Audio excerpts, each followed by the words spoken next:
Hello, welcome to the 11th episode Fajak Ahoy. Half of the month is already over and I have to start finally with producing the episode. So let's start with a quick look back to the last 2 weeks.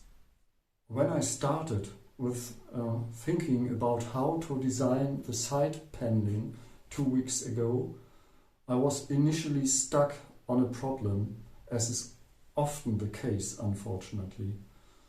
The problem was of how to get reasonably good access to the storage compartments of the two bow halves, especially in bicycle mode. In the bicycle mode, the bow halves are pivoted upwards like this, in order to enable enough space for the nose wheel in between them. But in this position, it's difficult to get access to the storage compartments of these bow halves.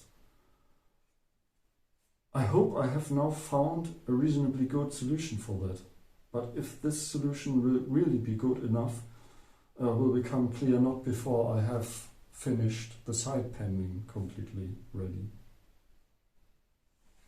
I also had a hard time finding a way to attach the side panels to the fuselage, so they could move like a sliding door at the top and bottom. I felt like I was back in time 18 years ago, when I was faced with the problem of designing the side panel so that it could be opened and closed wide enough for entry and exit. Here are a few sketches from that time. I wasn't really happy with any of the ideas back then, and it didn't feel good to possibly be stuck with a problem again that I couldn't really solve satisfactorily 18 years ago. True to my motto, which I explained already in episode 7, doing is like thinking, only more extreme. I simply experimented again with small parts and different materials, bent hooks, punched holes, and then simply cut out the first suitable piece of fabric and started sewing with a good old Calendar 17, a kind loan from my mother. And I got back to doing, to acting. That felt good.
Well, and this is what it looked like last Sunday, September 21st, 2025. The first attempt at fabric side paneling. In principle, everything is working as expected, but it still needs some further improvements, I would say. So, back to work. Doesn't help.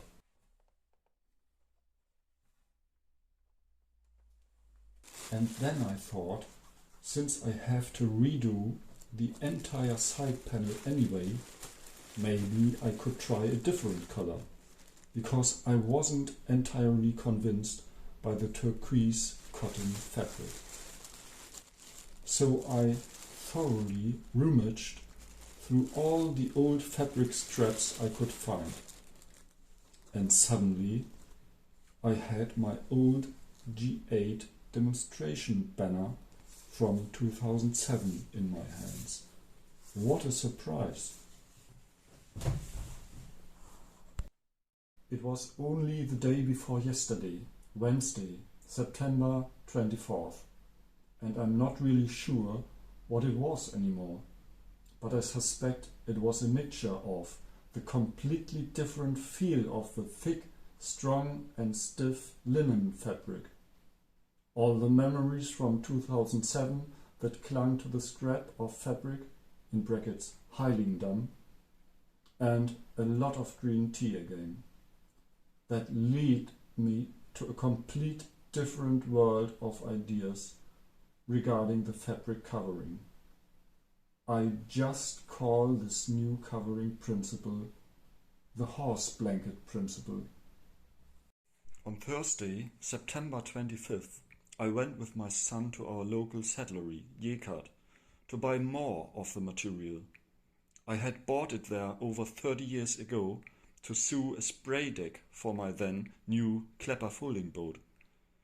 Unfortunately, we learned there that they were currently out of stock. Almost exclusively blended or completely synthetic fabrics are used for saddlery products these days, and I only want to use pure cotton or linen fabric for the Fajak. It could be ordered, but only as a complete roll, which is too expensive for me at this point of time.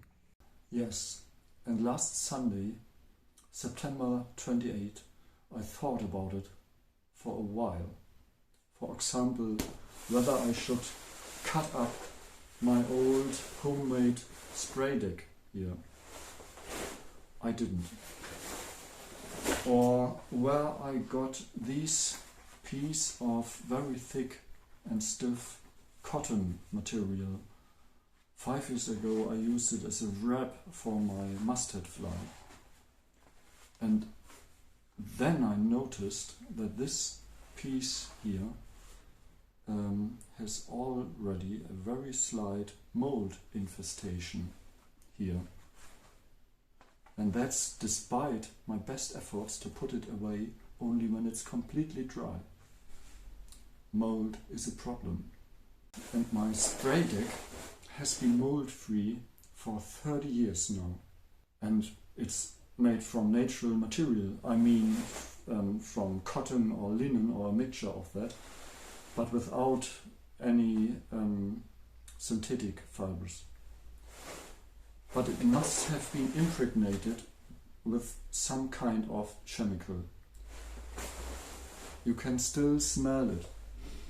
Oh, after 30 years you can still smell it. So what a dilemma. Either natural material,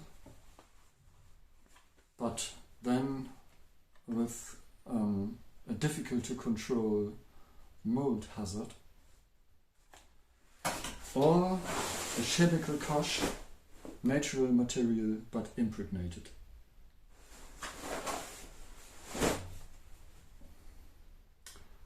But then I discovered something during my research in internet which I really didn't know. Hemp. Canvas fabrics have been produced from hemp since centuries.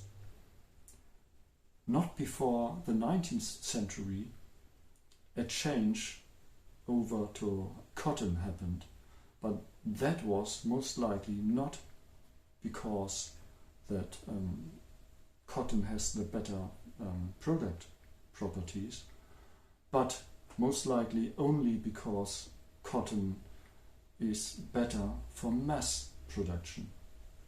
And if we now have a look to the product properties of hemp compared to cotton fabrics, hemp seems for me like a godsend, especially for the Fajak project. Let's have a look to the properties of hemp. Excellent ecological footprint. Hemp is more durable, tear resistant and long lasting. Hemp is especially good for fabrics which are exposed to the elements, especially water. Hemp dries 3 times faster than cotton, and the best thing, hemp is naturally mold resistant. Fantastic. That's fantastic. So I urgently need to order now hemp samples as fast as possible. Yes.